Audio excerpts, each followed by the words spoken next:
बिस्मिल्लाहिर्रहमानिर्रहीम। अस्सलाम वालेकुम व्यूअर्स, मैं हूं तंजीला रियाज और आप देख रहे हैं मेरे यूट्यूब चैनल। तो आज मैं आपके साथ शेयर करूंगी आलू के कोफ्तों की रेसिपी। यकीन करें खाने में बेहद लजीज है, बनाने में बेहद ही आसान। तो फिर देर किस बात की है, चलते हैं अपनी मज़ेदार सी रेसिपी को बनाना स्टार्ट कर लेते हैं। बिस्मिल्लाहिर्रहमानिर्रहीम। मज़ेदार से आलू के कोफ्ते बनाने के लिए ना जो फर्स्ट काम है ना, हमने सबसे पहले क्या करना है, हमने ना दही के अंदर जो स्पाइसेस है ना वो मिक्स करके रख लेना है ताकि हमें आगे चल कर ना आसानी हो। तो सबसे पहले हमने जो है वो यहाँ पर 1 कप दही ले ली है। दही को ना हमने अच्छी तरह से पहले फैट लिया है। तो सबसे पहले इसके अंदर शामिल करेंगे 1 टीस्पून लाल मिर्च का पाउडर, 1 टीस्पून नमक शामिल करेंगे। अच्छा, नमक और मिर्च ना आप अपने टेस्ट के मुताबिक एडजस्ट कर लीजिएगा। 1/4 टीस्पून कश्मीरी लाल मिर्च पाउडर, ये ऑप्शनल है, अगर आपके पास है तो शामिल कर दें, नहीं तो आप स्किप भी कर सकते हैं क्योंकि इससे जो कलर है ना बहुत ही कमाल का आता है, इसलिए मैंने शामिल किया। अदरवाइज इसका जो टेस्ट है ना वो बिल्कुल भी नहीं होता है। साथ ही शामिल करेंगे 1 टीस्पून धनिया पाउडर, 1/4 टीस्पून हल्दी पाउडर। चलें जी, और कुछ भी शामिल हमने नहीं करना है। सिंपल यहाँ पर लेंगे हैंड विस्क और हैंड विस्क की मदद से ना हमने इन मसालों को अच्छी तरह से मिक्स कर लेना है। दही के अंदर अच्छी तरह से दही को हम फैट लेंगे। अच्छा, ये काम जो है वो आपने शुरू में ही करके रख लेना है ताकि आगे चलकर हमें आसानी हो। और इनको ना अच्छी तरह से हमने मिक्स करना है ताकि दही के अंदर अच्छी तरह से जो मसाले हैं ना वो मिक्स हो जाएं। तो आपके सामने ही अल्हम्दुलिल्लाह से मैंने अच्छी तरह से मिक्सिंग कर ली है। मसाले हमारे ना तमाम अच्छी तरह से दही के अंदर मिक्स हो चुके हैं। बहुत ही कमाल का अल्हम्दुलिल्लाह से जो दही वाला मसाला है ना हमारा बनकर रेडी हो गया है। तो जल्दी से ना अब हम करते हैं इसको साइड पर, और इसको ना हम किचन टॉप के ऊपर ही छोड़ देंगे, आगे चलकर हम इसको इस्तेमाल करेंगे। इसको करते हैं साइड पर और जल्दी से अपने जो कोफ्ते हैं ना वो हम बना लेते हैं। तो कोफ्ते बनाने के लिए ना यहाँ पर मैंने आलू ले लिए हैं, और आलू ना यहाँ पर मैंने 500 ग्राम लिए हैं। अच्छा, आलूओं के जो छिलके ना वो रिमूव करके मैंने आलूओं को रफली सा कट कर लिया था। रफली सा कट करने के बाद मैंने ना इसको अच्छी तरह से बॉईल कर लिया है। बॉईल करने के बाद ना मैंने इसको अच्छी तरह से ठंडा कर लिया है। अब हमने करना क्या है, हैंड मैचर लेंगे और हैंड मैचर की मदद से ना आलूओं को हम अच्छी तरह से मैश कर लेंगे। आप चाहें तो यहाँ पर आलूओं को ग्रेट करके भी ले सकते हैं। अच्छी तरह से मैश करेंगे।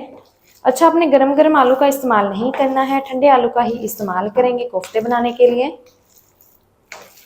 अच्छी तरह से हम इसको मैश कर लेंगे।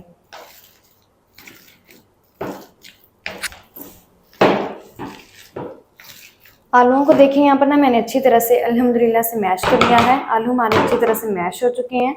तो सिंपल अब हमने करना क्या है, इसके अंदर ना हमने कुछ स्पाइसेस शामिल करनी है। तो स्पाइसेस में ना सबसे पहले हम शामिल करेंगे आधा टीस्पून कुटी हुई लाल मिर्च, आधा टीस्पून नमक।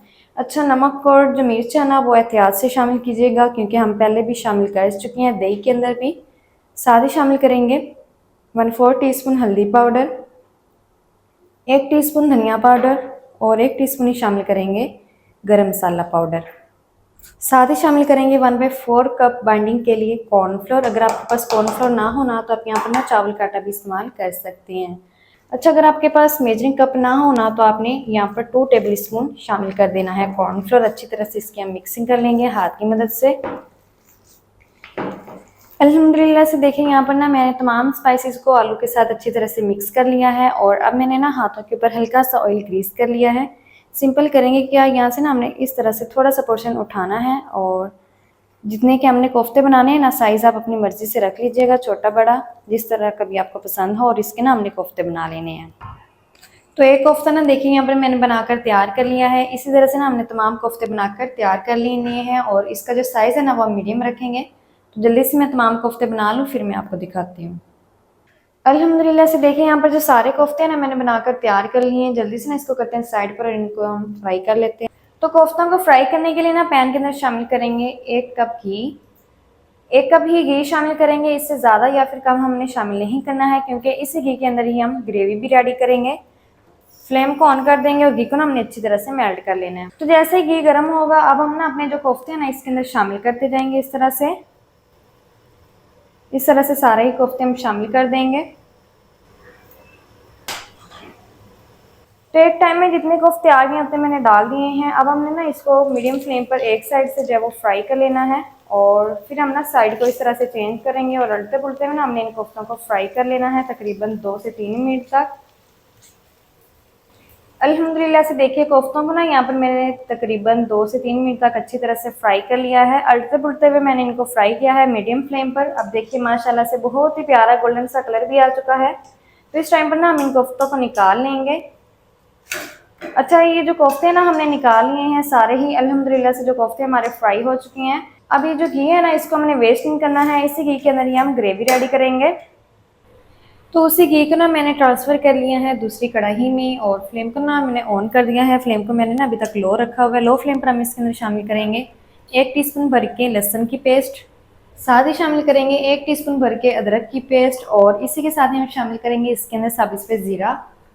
तो 1 टीस्पून शामिल कर देंगे साबित सफ़ेद ज़ीरा और अदरक लहसुन की पेस्ट को और साबित सफ़ेद ज़ीरे को ना हमने 1 मिनट तक फ्राई कर लेना है लो फ्लेम पर।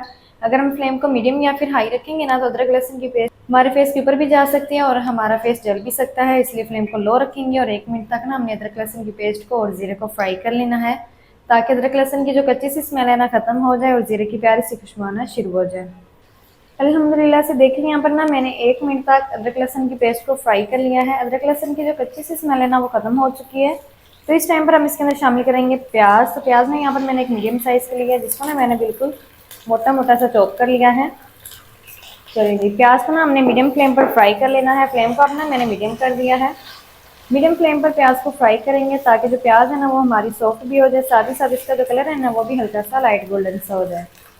तो देखिए प्याज को ना यहाँ पर मैंने तकरीबन 4 से 5 मिनट तक अल्हम्दुलिल्लाह से फ्राई कर लिया है। प्याज ना हमारी सॉफ्ट भी हो चुकी है, साथ ही साथ इसका जो कलर है ना, वो भी हल्का सा लाइट गोल्डन सा हो चुका है। तो इस टाइम पर ना हम इसके अंदर शामिल करेंगे टमाटर। तो टमाटर ना यहाँ पर मैंने 1 अदद लिया है मीडियम साइज़ का, जिसको ना मैंने रफली सा कट कर लिया है। 2 से 3 मिनट तक पका लेंगे। तो टमाटरों को भी ना देखिए यहाँ पर मैंने 2 से 3 मिनट तक अल्हम्दुलिल्लाह से पका लिया है। टमाटर ना हमारे काफ़ी हद तक नरम हो चुके हैं। तो फ्लेम को ना इस टाइम पर जो है वो मैंने ऑफ कर दिया है। अब जो दही वाले मसाले थे ना, वो हमने सारे ही इसके अंदर शामिल कर देने, इस कढ़ाई के अंदर। बाउल को अच्छी तरह से साफ कर लेंगे। अच्छा, फ्लेम को या फिर एक दफ़ा से ऑफ कर देना है आपने, या फिर आपने ना फ्लेम को एक दफ़ा से लो कर देना है। बिल्कुल लो कर देना है ताकि दही हमारी फटे नहीं। तो मैंने एक दफ़ा से फ्लेम को ऑफ कर दिया है और ऑफ फ्लेम पर ना हम दही को अच्छी तरह से मिक्स कर लेंगे। अच्छी तरह से दही को हम मिक्स करेंगे और मिक्स करते हुए ना हमने इसको ऑफ फ्लेम पर तकरीबन 1 मिनट तक दही को पका लेना है मसालों के साथ।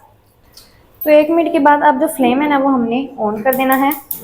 चलें जी, फ्लेम को मैंने ऑन कर दिया है और फ्लेम को ना एक दफ़ा से मैंने लो रखा हुआ है और एक दफ़ा से लो फ्लेम पर हम इसको दही को 1 मिनट तक पकाएंगे। फिर फ्लेम को मीडियम करके ना हमने तकरीबन 5 से 6 मिनट तक मसालों के साथ अच्छी तरह से दही की बुनाई कर लेनी है, ताकि मसाले भी हमारे अच्छी तरह से भुन जाएँ दही वाले पानी के साथ और जो दही का पानी है ना, वो भी खुश्क हो जाए। तो 5 से 6 मिनट के बाद फिर मैं आपको दिखाती हूँ।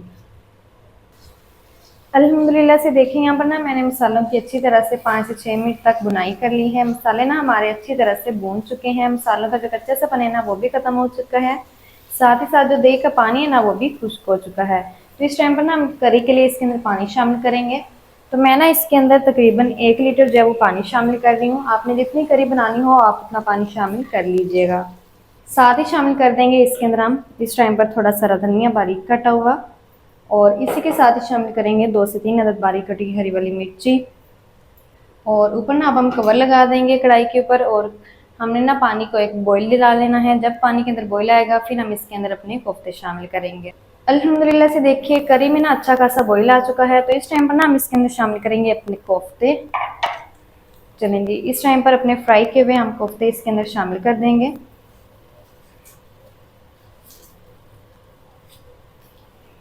चलें जी, सारे ही जो कोफ्ते हैं ना, वो मैंने शामिल कर दिए हैं। हल्का सा जस्ट हमने स्पैचुला चलाना है। चलें जी, हल्का सा मिक्स करने के बाद अब हमने ना इसके ऊपर फिर से कवर लगाना है और फ्लेम को ना हम लो कर देंगे और लो फ्लेम पर ना हमने इसको तकरीबन 20 मिनट तक पका लेना है करी के अंदर कोफ्तों को। तो जल्दी से ना मैं 20 मिनट तक बिल्कुल हल्की आंच पे कोफ्तों को पका लूँ करी के अंदर, फिर मैं आपको दिखाती हूँ। अल्हम्दुलिल्लाह से देखें यहाँ पर ना बिल्कुल लो फ्लेम पर कोफ्तों को मैंने करी के अंदर 20 मिनट तक पका लिया है। कवर को अब हम हटा देंगे। एक दफ़ा इसके अंदर हम चम्मच चला लेते हैं। अल्हम्दुलिल्लाह से जो कोफ्ते हैं ना हमारे बहुत ही कमाल के अल्हम्दुलिल्लाह से बनकर रेडी हो गए हैं। तो आप ना करी यहाँ पर चेक कर लीजिएगा, जितनी भी आपने रखनी हो उतनी आप करी बना लीजिएगा। तो फ्लेम को ना इस टाइम पर ऑफ़ कर देंगे। चलें जी, फ्लेम को मैंने ऑफ़ कर दिया है और कवर करके ना हमने कोफ्तों को ऑफ फ्लेम पर तकरीबन 2 मिनट तक रख देना है। तो 2 मिनट के बाद अब हम कवर को हटा देंगे। अल्हम्दुलिल्लाह से बहुत ही कमाल के माशाल्लाह से जो कोफ्ते हैं आलू के हमारे बनकर रेडी हो गए हैं। तो माशाल्लाह ये देखिए अल्हम्दुलिल्लाह से बहुत ही कमाल के बन चुके हैं। अल्हम्दुलिल्लाह से ये देखिए कितने कमाल के बन चुके हैं, ना ही टूटे हैं ना ही बिखरे हैं। तो माशाल्लाह से देखिए कितने कमाल के बन चुके हैं। यकीन करें इनके आगे तो बीफ मटन के कोफ्ते भी फेल हैं। अल्हम्दुलिल्लाह से बहुत ही कमाल के आलू के कोफ्ते हमारे बनकर रेडी हो गए हैं। तो जल्दी से ना अब हम करते हैं इनको डिश आउट और आपको मैं दिखाती हूँ इसकी फाइनल लुक। बिस्मिल्लाहिर्रहमानिर्रहीम। तो माशाल्लाह अल्हम्दुलिल्लाह से बहुत ही कमाल के आलू के कोफ्ते हमारे बनकर रेडी हो गए हैं। तो माशाल्लाह ये देखिए अल्हम्दुलिल्लाह से बहुत ही कमाल के बन चुके हैं। यकीन करें खाने में ना ये बेहद ही मज़े के हैं, बनाने में बेहद ही आसान है। तो आप भी ना इसे घर में लाजमी ट्राई कीजिएगा। तो माशाल्लाह जी ये थी हमारी आज की रेसिपी आलू के कोफ्तों की। आलू के कोफ्ते मज़ेदार टेस्टी किस तरीके से बनाए जाते हैं तमाम तरीका आपके साथ शेयर कर दी है। वीडियो अच्छी लगी तो वीडियो को लाइक और चैनल को आपने लाजमी सब्सक्राइब करना है। मिलते हैं नेक्स्ट वीडियो के साथ, तब तक के लिए अल्लाह हाफिज़।